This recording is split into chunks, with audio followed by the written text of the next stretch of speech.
If we want our kids to grow up and be, let's say, real innovators and think about how to change up something in the world, they need to have the experience of taking something very simple like blocks and building something. And I actually think the Imagination Playground is a way developmentally of thinking about that big problem, of how to create innovators, how to create people who can go out into the world and solve problems where there are no answers, where there are no instructions. The more opportunities children have for materials that are totally open-ended and just encourage creativity and imagination, the more children will benefit, and that's where higher level thinking comes in. The Imagination Playground blocks are an incredible play system for unlocking children's creative spirit. You just sit there and watch, and right away kids will start working with each other on building things. And there's this almost an unspoken communication that takes place, and they just start building and fitting and making. One thing that I saw when kids are playing with it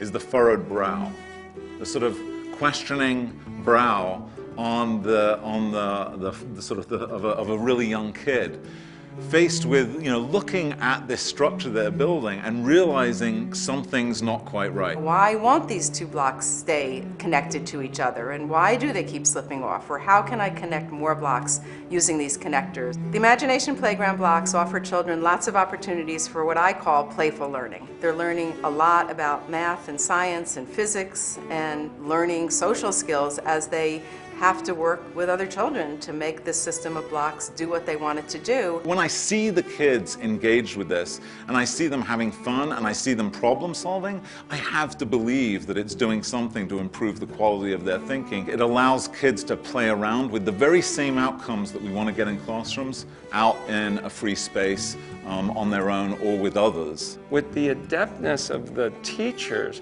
if they can somehow merge this creative play with what's going on in the classroom, then you have something that's really wonderful and powerful.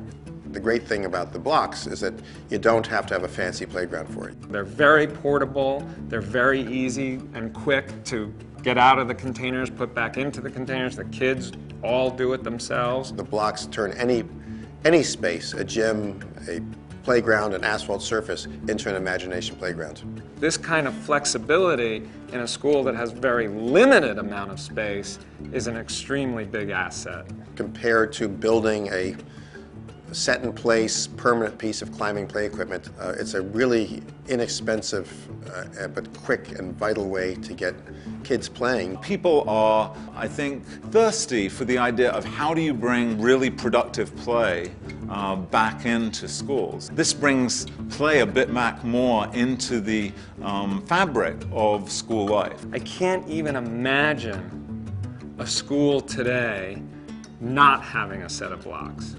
Why? Why?